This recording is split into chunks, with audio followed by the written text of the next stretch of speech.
Welcome to John Carter Stories. My name is Marcus Hayes. I'm 34 years old. And the last thing my wife ever said to me in open court, in front of the judge, two attorneys, a full gallery of strangers, and her mother sitting 3 rows back with her arms crossed like a sentinel, was this: he's mentally broken. Not whispered, not implied, shouted for the entire courtroom to hear. Gasps rippled through the gallery like a wave breaking against stone. The judge's eyebrow lifted just slightly. Her attorney buried his face in his notes like a man who suddenly realized he'd walked into the wrong room. But Vanessa wasn't done. Oh no, she was just getting started. Her mother stood next, slowly, deliberately, like she'd been waiting for this moment her entire life. She pointed at me with trembling hands, not from fear, but from fury, and said, loud enough that the court reporter's fingers froze mid-keystroke, "Marrying my daughter to this fool was the biggest mistake of my life. I ruined her future with my own hands." It wasn't rage in her voice. It was regret, deep, bone-deep regret, not for her behavior, not for the lies, but for ever letting me into their precious, perfect family. And I remained silent, because what do you say to that? What do you say when the people who once toasted your wedding are now publicly dismantling your humanity in a wood-paneled room that smells like old carpet and disappointment? Please subscribe and like this video and listen to my story till the end, and let me know which city you're listening from. That way, I can see how far my story has traveled. Because what happened after that moment in court? Nobody in that room saw it coming. Not my wife, not her attorney, and especially not her mother, who thought she'd just delivered the final blow. But let me take you back first, back to how we ended up here. Because this didn't start in a courtroom. It started 5 years earlier, with a wedding, a promise, and a version of myself I barely recognize anymore. We were in divorce court. 5 years of marriage. No kids. No property battle. No custody hearings or tangled finances. Just character assassination, dressed up in designer clothing and legal briefs. They had claimed I was unstable, dangerous, emotionally erratic, a man who couldn't be trusted with his own mind, let alone a relationship. Here's the truth they were using against me. I had struggled with depression once. After my brother died, I went to therapy. I got help. I told Vanessa everything back when we still shared things like trust and quiet Sunday mornings and the belief that honesty was a foundation, not a weapon. Now she was weaponizing my openness to win a court settlement. The irony would have been funny if it wasn't destroying my life. Her attorney stood, adjusting his tie like he was about to deliver a closing argument in a murder trial. He gestured toward a stack of papers on the table. Medical records, therapy notes, emails I'd sent her during my hardest months. Raw, vulnerable, honest emails where I told her I was struggling, but getting better. "Your Honor," he said, his voice smooth and practiced, "the evidence clearly shows a pattern of instability. Mr. Hayes has a documented history of mental health crises. He admitted to suicidal ideation. He required professional intervention. And while we sympathize with his challenges, sympathize like I was a charity case, we believe it is in Ms. Caldwell's best interest to proceed with this dissolution under the terms outlined in our filing. She has been living in fear, emotional fear, the kind that doesn't leave bruises, but leaves scars." I sat perfectly still. My attorney leaned toward me and whispered, "Do you want to respond?" I shook my head. Not yet. The judge turned to Vanessa. Her face was calm, practiced. She wore a soft gray dress that looked like something a widow would wear to a tasteful memorial service. Her hands were folded neatly in her lap. When she spoke, her voice cracked just slightly, just enough to sound fragile without sounding weak. "Your Honor, I love him. I really did. But I can't keep living like this. I can't keep wondering if he's going to spiral again. I deserve peace." Peace. The word hung in the air like smoke. The judge studied her for a long moment. Then he turned to me. "Mr. Hayes, do you have anything you'd like to say?" I stood slowly. My attorney tense beside me, probably expecting me to break down, to beg, to plead my case with trembling hands and tear-streaked desperation. Instead, I looked directly at the judge and said very calmly, "Not yet, Your Honor." But I will. The judge nodded once. Then we'll proceed. What they didn't know, what Vanessa and her attorney and her mother sitting in the back row with her designer handbag and her perfect posture didn't know, was that the judge knew me. Not personally, not socially, but he knew who I was. Years ago, before I met Vanessa, before the wedding and the promises and the slow, quiet unraveling of everything I thought marriage was supposed to be, I was a volunteer advocate for victims of abuse. I testified in court cases. I sat beside women who were terrified to speak. I showed up week after week because someone had to. One of those cases was the Prescott hearing. A woman named Emma Prescott tried to escape a violent husband who'd spent years convincing everyone she was the unstable one. I was one of the only civilians who testified, even when it wasn't safe. Even when her husband's family sat in a gallery, glaring at me like I'd committed treason. The same courtroom I now sat in, as the accused, and the judge, the same judge presiding over my divorce, had been there. He'd seen me. He remembered. So when Vanessa's attorney finished his polished, rehearsed performance and sat down with the confidence of a man who thought he'd already won, the judge leaned forward, and he asked one question that shattered the entire room. Do you really not understand who he is? Vanessa's face froze. Her attorney stiffened. Her mother, 3 rows back, shifted in her seat like the floor had just tilted sideways. Excuse me, Vanessa said, her voice suddenly small. The judge looked directly at her. Not angry, not even disappointed, just tired. The kind of tired that comes from seeing the same performance too many times from too many people who think they're clever. I've seen this before, he said quietly. A person takes someone kind, vulnerable, honest, and they use those qualities like weapons against them until the story gets rewritten, and the kind one becomes the crazy one. Her attorney tried to object. Your Honor, we weren't aware of any prior. The judge cut him off. You should have looked closer. Then he looked at me, and his voice softened just slightly. Mr. Hayes, I remember the Prescott hearing. You were one of the only civilians who testified, even when it wasn't safe. I remember you. The silence that followed was so complete, you could hear the hum of the fluorescent lights overhead. Vanessa's face cracked. Not shattered. Cracked. Like the mask she'd worn for so long didn't quite fit anymore. She glanced at her lawyer. He leaned in, whispered something urgent and low. She nodded, then turned back to the judge, her voice trembling now, but not from emotion, from panic. I didn't mean it like that. I was upset. You shouted that your husband was mentally broken. The judge said evenly, in open court, for the record, was that also something you didn't mean? She didn't answer, and I still said nothing. Because here's the truth. I didn't come to court to convince anyone I was stable. I came to show them I wasn't going to let her define me anymore. Not with lies, not with pity, not with performative tears. And outside that courtroom, I had been preparing. Character statements from former co-workers, medical records showing my therapy and clearance, evidence of her controlling behavior, screenshots of messages, timelines, witnesses, and one document her lawyer hadn't seen yet, one that would change the direction of this trial completely. Because when you try to rewrite someone's life, you better hope they haven't kept receipts. Before we keep going, I need to ask you something. Have you ever had someone take the most vulnerable parts of you, the parts you trusted them with, and turn them into weapons? The things you shared in love, now being used to destroy you in public?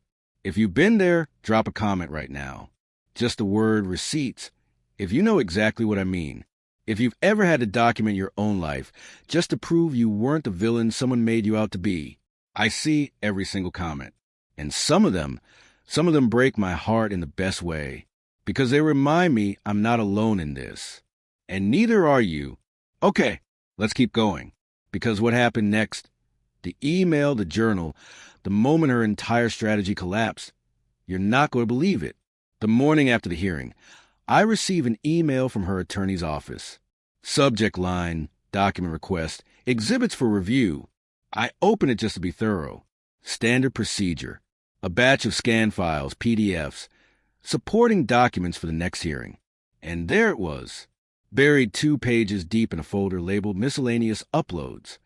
A PDF she wasn't supposed to include, an accidental upload, scanned from her phone's notes app, handwritten, time-stamped, the title, Plan, Divorce Timeline / Mental Fitness Angle. My heart slowed as I read. In her own words, Vanessa had detailed exactly how she would isolate me, how she would leverage my therapy records, use my grief over my brother's death to suggest instability, plant stories with friends about my erratic behavior, claim she feared for her emotional safety, then file quietly, expecting I wouldn't be prepared. She even wrote, "If I push the mental health angle hard enough, the court will back off. He'll fold. He always does." That file was time-stamped 3 weeks before she served me papers. I sat there in my kitchen, staring at the screen, my coffee going cold in my hand. She had planned this. All of it. The tears, the testimony, the fear. It was a script, and I was a villain she'd written into existence. I forwarded the file to my attorney without comment. Then I printed a copy, slid it into an envelope, and dropped it off personally at the courthouse with a simple note attached. Submitted for integrity review, per your Honor's open concern regarding character. Later that evening, I received a call from a mutual friend. "She's spiraling," they said. "Says you set her up." I hadn't. She played herself. I had just waited. And now the one card she thought would break me had become the exact evidence that exposed everything. Because here's the truth. I didn't come to court to convince anyone I was stable. I came to show them I wasn't going to let her define me anymore. Not with lies. Not with pity. Not with performative tears. And outside that courtroom, I had been preparing. Character statements from former co-workers. Medical records showing my therapy and clearance. Evidence of her controlling behavior. Screenshots of messages. Timelines. Witnesses. And one document her lawyer hadn't seen yet, one that would change the direction of this trial completely. Because when you try to rewrite someone's life, you better hope they haven't kept receipts. Before we keep going, I need to ask you something. Have you ever had someone take the most vulnerable parts of you, the parts you trusted them with, and turn them into weapons? The things you shared in love, now being used to destroy you in public? If you've been there, drop a comment right now. Just the word receipts, if you know exactly what I mean. If you've ever had to document your own life just to prove you weren't the villain someone made you out to be. I see every single comment. And some of them break my heart in the best way. Because they remind me I'm not alone in this. And neither are you. Okay, let's keep going. Because what happened next, the email, the journal, the moment her entire strategy collapsed, you're not going to believe it. The morning after the hearing, I receive an email from her attorney's office. Subject line, document request, exhibits for review. I open it just to be thorough. Standard procedure. A batch of scan files, PDFs, supporting documents for the next hearing. And there it was, buried 2 pages deep in a folder labeled Miscellaneous Uploads. A PDF she wasn't supposed to include, an accidental upload, scanned from her phone's notes app, handwritten, time-stamped, the title, Plan, Divorce Timeline / Mental Fitness Angle. My heart slowed as I read. In her own words, Vanessa had detailed exactly how she would isolate me, how she would leverage my therapy records, use my grief over my brother's death to suggest instability, plant stories with friends about my erratic behavior, claim she feared for her emotional safety, then file quietly, expecting I wouldn't be prepared. She even wrote, "If I push the mental health angle hard enough, the court will back off. He'll fold. He always does." That file was time-stamped 3 weeks before she served me papers. I sat there in my kitchen, staring at the screen, my coffee going cold in my hand. She had planned this. All of it. The tears, the testimony, the fear. It was a script, and I was a villain she'd written into existence. I forwarded the file to my attorney without comment. Then I printed a copy, slid it into an envelope, and dropped it off personally at the courthouse with a simple note attached. Submitted for integrity review, per your Honor's open concern regarding character. Later that evening, I received a call from a mutual friend. She's spiraling. They says you set her up. I hadn't. She played herself. I had just waited. And now the one card she thought would break me had become the exact evidence that exposed everything. It wasn't just legal closure. It was a written reminder. She tried to bury me with lies. And I let her dig her own grave with her own words. By the following week, Vanessa's social media pages had changed. Gone were the vacation photos, the filtered beach shots, the inspirational quotes about healing and freedom and choosing yourself, the carefully curated life she'd built for an audience that believed every word. Now it was all quiet. A blank profile picture, a private account, no recent activity, because her story wasn't working anymore. And when a story stops working for someone like Vanessa, someone who built an entire identity on being seen, admired, believed, the silence is deafening. The mutual friends we shared, most of them stopped calling her. Some messaged me privately. I had no idea it got that bad. She told us you were unstable. She lied to everyone. I didn't respond to most, not out of pride, but because I didn't need validation anymore. The best part, truth? It travels without a microphone. And once it lands, it doesn't need defending. I got an email that week from Emma Prescott, the witness from court. She wrote, "Marcus, I've seen women like her before. They weaponize mental health, not to protect themselves, but to rewrite reality. You standing there in silence, letting the truth do the damage? That takes strength most people never find." Attached was a flyer for a small nonprofit she was building. Something new, something I might want to help with. I stared at that flyer for a long time, and for the first time in months, I felt something other than exhaustion. I felt purpose. That night, I walked through the house, the one the judge had awarded me in the final ruling, the one Vanessa and I had bought together 5 years ago, back when we still believed in things like forever. It felt different now, not haunted, not heavy, just quiet. In the drawer beside my bed, I found an old sticky note from my brother, the one I'd kept tucked between books for years. His handwriting, slightly crooked, in blue ink. "Don't let anyone turn your pain into their spotlight." I smiled, folded it carefully, and slid it back. She tried to make me the villain, but I didn't fight back with noise. I waited, prepared, documented, and let her own words bury her. In the end, that silence was louder than anything she screamed in court.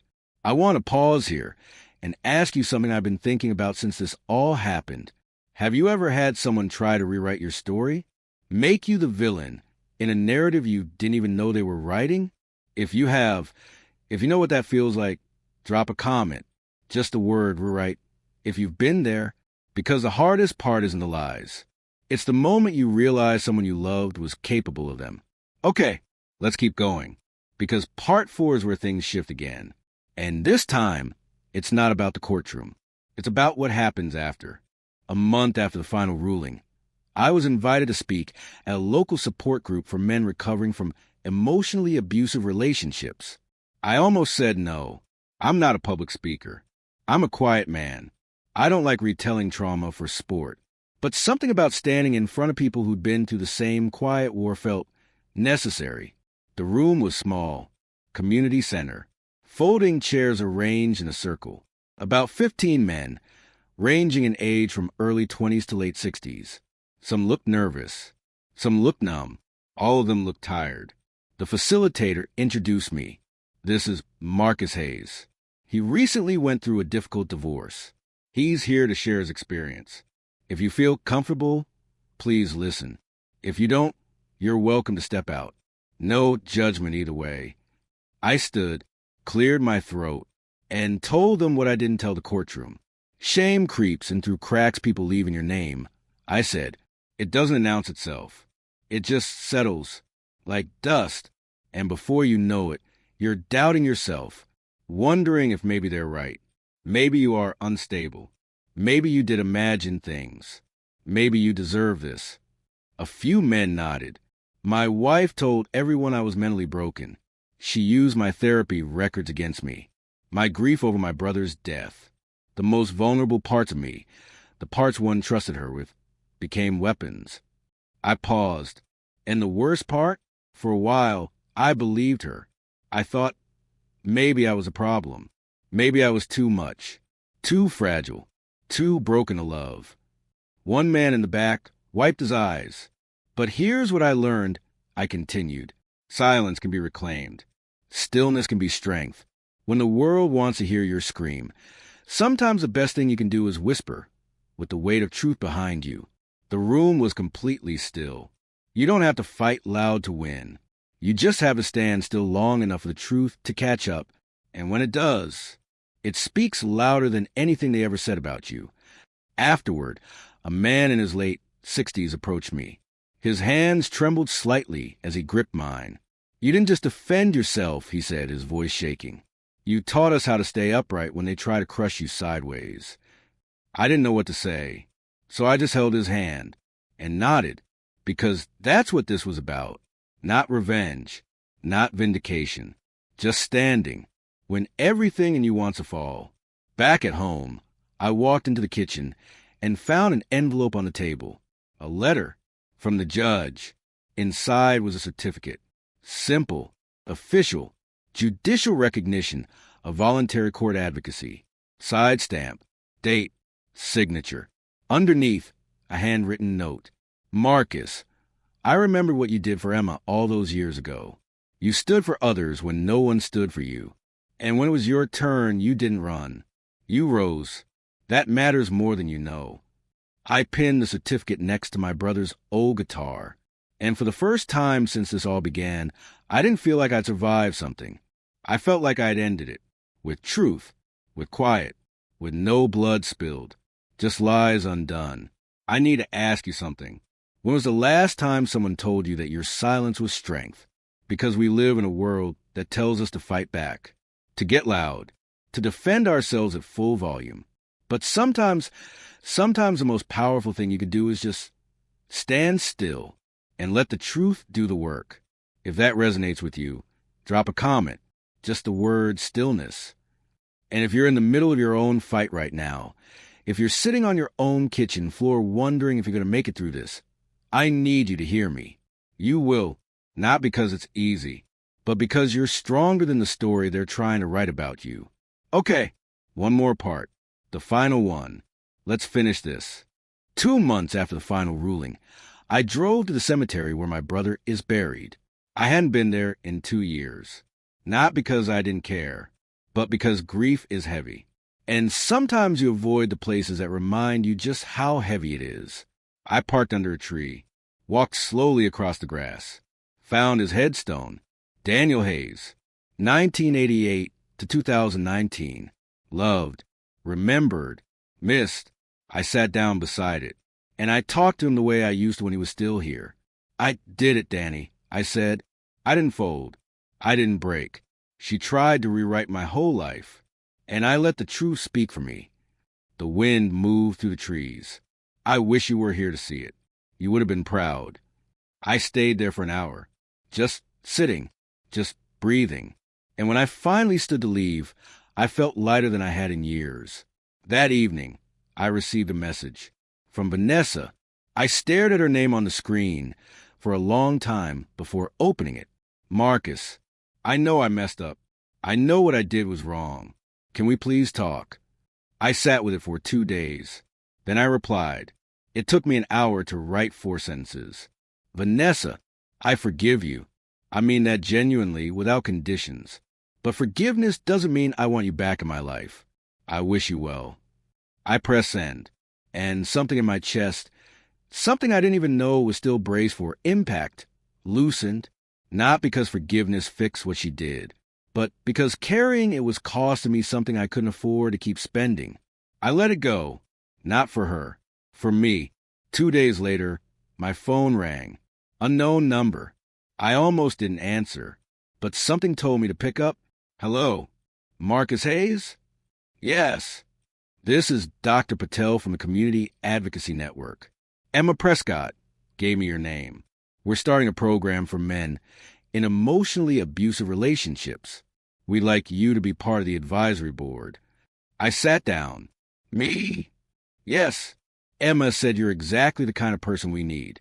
Someone who's been through it. Someone who understands. I thought about the support group, the man with trembling hands, the certificate on my wall. I'd be honored, I said. 3 months later, I stood in front of a room of 30 men. The program had grown. Word had spread. And now, every other week, men from all over the state came to listen, to share, to heal. I told them my story. All of it. The courtroom, the journal, the silence, the truth. And at the end, I said something I wish someone had told me years ago. You are not the villain in someone else's rewritten story. You are the author of your own. And the only person who gets to decide how it ends is you. The room erupted in applause. Not loud, not performative. Just steady, real. The kind of applause that says we see you, and we believe you. That night, I walked through my house, the one I fought for, the one I kept, the one that finally felt like mine, and I noticed how quiet it was. Not empty, peaceful. In the drawer beside my bed, I found my brother's sticky note one more time. Don't let anyone turn your pain into their spotlight. I smiled, folded it carefully, and for the first time in my life, I didn't need to keep it hidden anymore. I framed it and hung it on the wall, because that's what this whole story was about. Not revenge, not vindication, just reclaiming the parts of myself that someone tried to steal, and standing in the quiet, honest truth of who I've always been. I don't tell you this story so that you'll hate Vanessa. She's a person, flawed, scared, capable of cruelty when she felt cornered. She was wrong, deeply, devastatingly wrong. But she wasn't a monster. She was someone who panicked, who thought control was the same thing as safety, who believed that if she could rewrite my story, she could escape her own. She couldn't. And in the end, the only person she hurt was herself. Here is what I've learned. And I share this not as advice. I'm no expert, and I'm certainly not standing here claiming I did any of this perfectly. But as something I carry with me now, everywhere I go, you do not need permission from the people who tried to break you. You only need the courage to stand still when everything in you wants to run. Setting boundaries with people who hurt you is not cruelty. It's survival. Forgiveness doesn't mean reconciliation. It means releasing the weight so you can keep walking. And silence, real, intentional, grounded silence, is one of the most powerful things you will ever wield. Today, I work with the Advocacy Network full-time. I speak, I listen, I show up. The program has helped over 200 men in the past year. Emma is still my friend, still my mentor, still the person who reminds me that standing up for others is how we heal ourselves. My brother's guitar still hangs on my wall, next to the certificate, next to the framed sticky note. I bought a dog, a golden retriever named Bailey. She sleeps at the foot of my bed every night, and every morning. She reminds me that love doesn't have to be complicated. It can just be present. Vanessa moved to another state. I heard through mutual friends. She's doing better, I think. I hope she is. I don't think about her much anymore. Not because I'm bitter, but because my life is full now. Full of purpose. Full of people who see me. Full of quiet, honest mornings and work that matters. And there is nothing in this world that feels more like freedom than a life that is entirely, completely, irreversibly your own. If you are sitting somewhere right now, in the aftermath of being told by someone you love that you were broken, unstable, too much, not enough, please hear this. The best thing you can do is not prove them wrong. The best thing you can do is build a life so full, so genuinely yours, so rooted in things that actually matter to you, that their opinion simply stops having anywhere to live. Not because you stopped caring, but because you started caring about the right things. Tell me in the comments. And if you've dealt with something similar, share your story. You're not alone. Subscribe for more stories about standing your ground and reclaiming your life, because every story that gets told makes it a little easier for the next person to tell theirs. I'll see you in the next one. And wherever you are right now, whatever kitchen floor you're sitting on, whatever courtroom you're walking into, whatever silence you're learning to reclaim, I hope you know that the list of what you still have, even when it's short, is enough to start from. It always has been. Yendi,